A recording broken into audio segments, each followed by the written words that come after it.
안녕하십니까? 사랑하는 온누리교회 성도 여러분, 오늘은 3월 20일 금요일입니다. 계속되는 코로나 재난으로 인해서 고통받는 이웃들이 늘어가고 있습니다. 특별히 장애인들이 자가격리가 되었을 때 아무도 도와줄 분들이 없어서 고통 속에 이 기간을 보내고 있다는 소식을 듣게 되었을 때 우리의 마음이 무너져 내립니다. 그 밖에도 독거 어르신들, 또 누군가의 도움이 필요로 하지만 감염 위험 때문에 함께 할 수 없는 그런 많은 분들이 우리 사회에 있을 것입니다. 그들을 위하여 기도하는 마음으로 우리가 매일매일 함께 하나님 앞에 부르짖고 또 이 재난이 속히 지나가기를 기도해야 하겠습니다.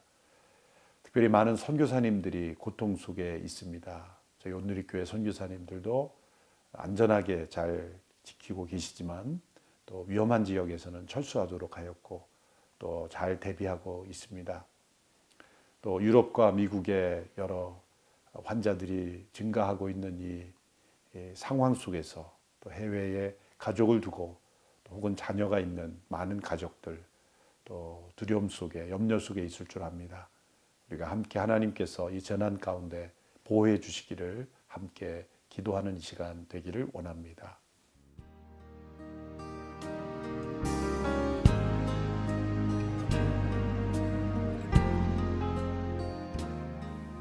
나라와 교회를 위한 9시 기도, 오늘 주시는 하나님의 말씀입니다. 시편 63편 1절로 11절의 말씀을 개정 번역으로 제가 봉독하겠습니다. 하나님이여, 주는 나의 하나님이시라. 내가 간절히 주를 찾되 물이 없어 마르고 황폐한 땅에서 내 영혼이 주를 갈망하며 내 육체가 주를 앙모하나이다. 내가 주의 권능과 영광을 보기 위하여 이와 같이 성소에서 주를 바라보았나이다. 주의 인자하심이 생명보다 나으므로 내 입술이 주를 찬양할 것이라. 이러므로 나의 평생에 주를 송축하며 주의 이름으로 말미암아 나의 손을 들리이다. 골수와 기름진 것을 먹음과 같이 나의 영혼이 만족할 것이라.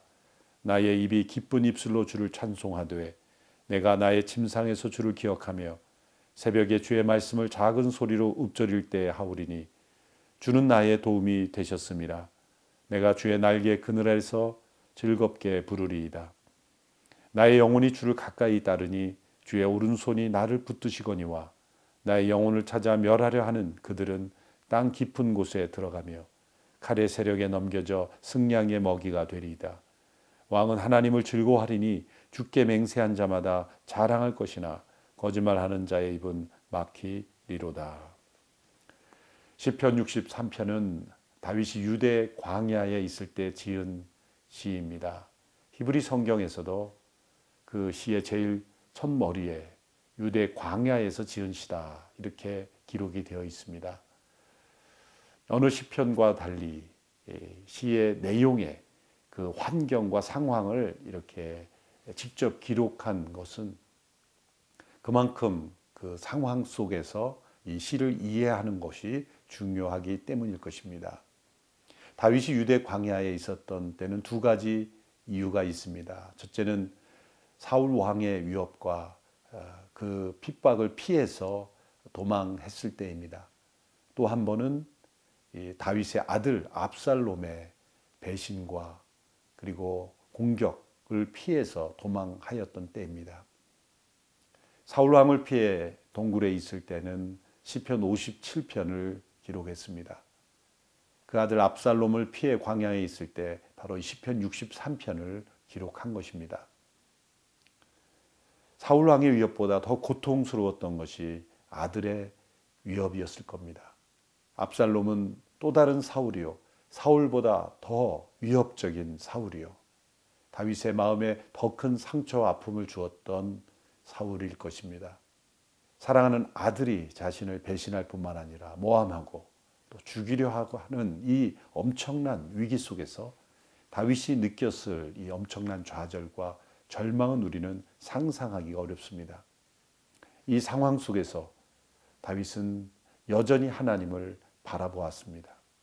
그리고 그 하나님께 자신의 이 상황 속에서 하나님을 더 가까이 하고자 하는 그의 간절한 열망을 고백했습니다. 우리는 광야의 기간을 지날 때 우리 자신을 되돌아보게 됩니다. 내가 지난 세월 무엇을 의미 있게 여기고 살았는지, 자신이 광야의 생활 속에서 상실한 것만큼 우리는 무엇을 가치 있게 여겼는가를 깨닫게 됩니다. 내가 무엇을 행복해하며 무엇을 만족해하며 살았는지를 깨닫게 됩니다. 그리고 내가 무엇을 위해서 살아가야 할지를 생각하게 됩니다. 오늘 시편 63편에서 다윗이 중요하게 여겼던 세 가지 중요한 단어가 발견됩니다. 첫째는 갈망이라는 단어입니다. 오늘 본문 1절에서 이렇게 고백합니다. 하나님이여 주는 나의 하나님이시라. 내가 간절히 주를 찾되 물이 없어 마르고 황폐한 땅에서 내 영혼이 주를 갈망하며 내 육체가 주를 앙모하나이다. 이 갈망이라는 이 단어에 담겨 있는 다윗의 중요한 신앙 고백은 무엇입니까? 우리가 무엇을 갈망하는가가 우리의 신앙의 대상을 표현합니다. 우리가 갈망하는 그 모든 대상은 실제로 존재합니다. 우리가 목마름이 있다는 것은 물이 있다는 것입니다. 배고픔이 있다는 것은 배고픔을 해결해 줄 음식이 있다는 것입니다. 우리가 행복을 갈망하면 행복이 있다는 것이죠. 사람은 존재하지 않는 것을 갈망할 수 없습니다.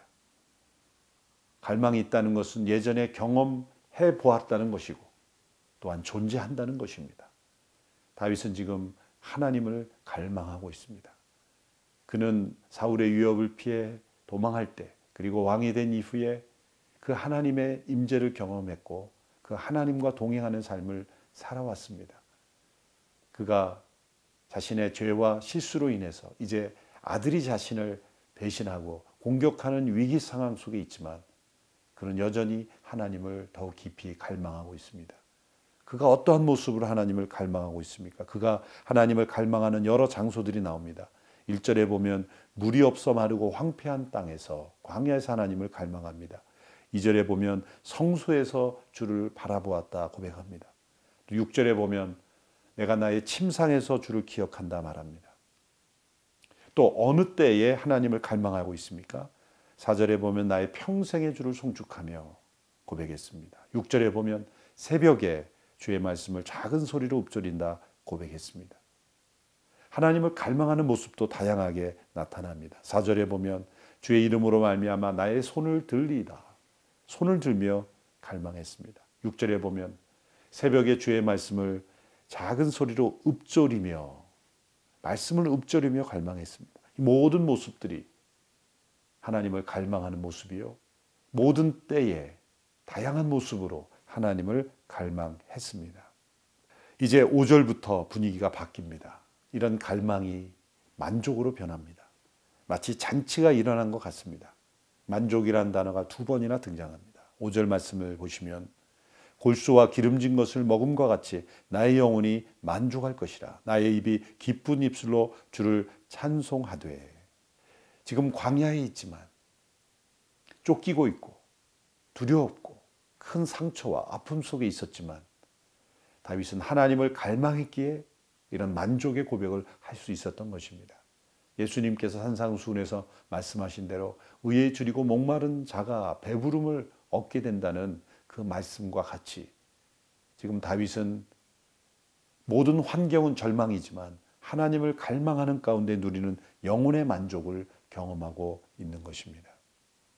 우리가 하나님을 갈망할 때 진정한 만족을 누릴 수 있습니다. 이 코로나 재난의 과정을 거치면서 우리 모두가 다 광야 같은 기간을 겪고 있습니다.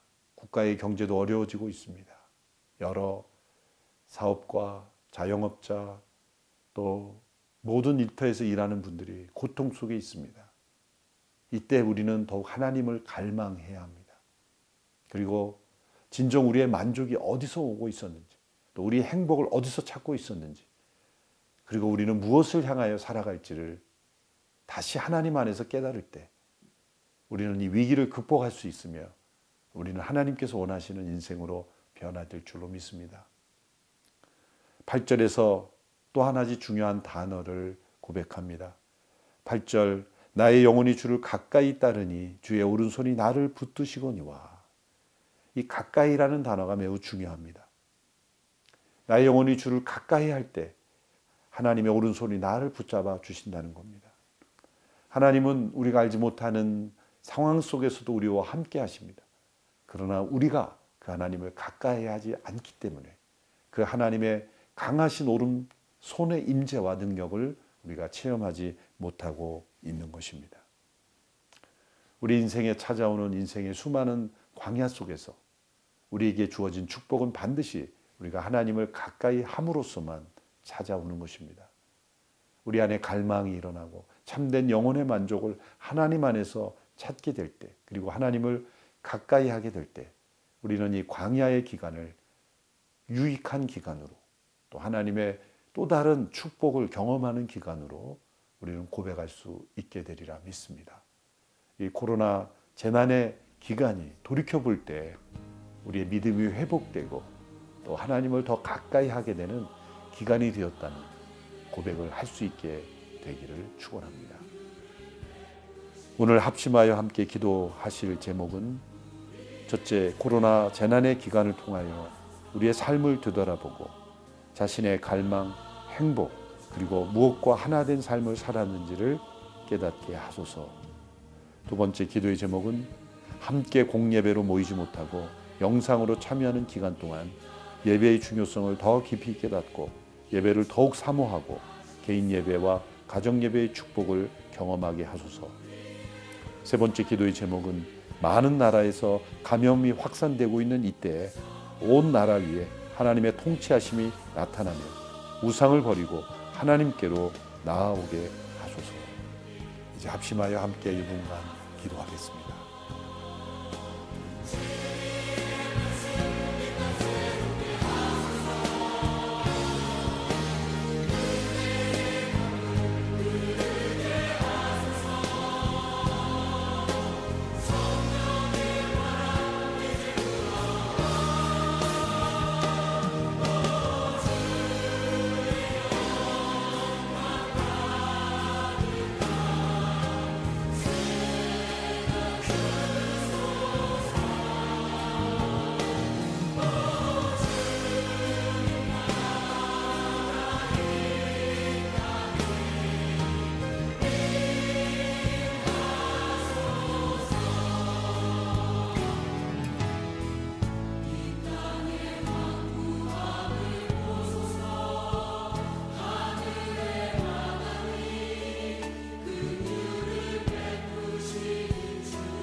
신실하신 하나님 아버지, 광야와 같은 고난 속에서 우리는 하나님을 목말라 합니다.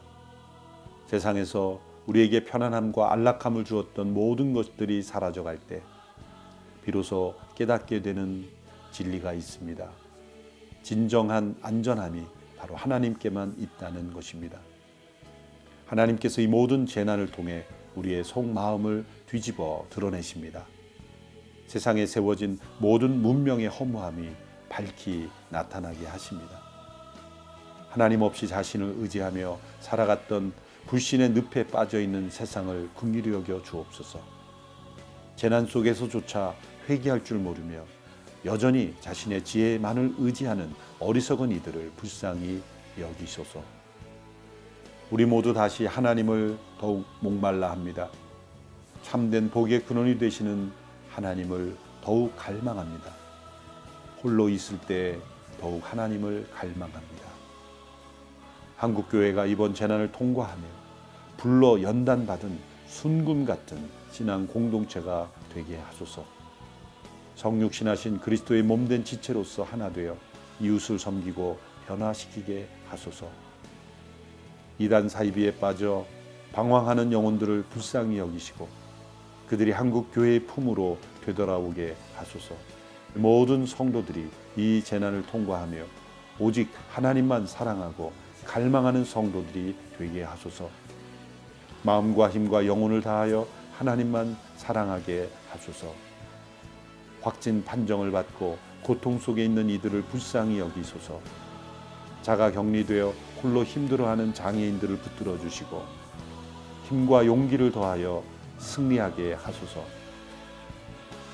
헌신적으로 수고하는 의료진들을 축복하셔서 건강을 지켜주시고 이들의 수고가 헛되지 않게 하소서.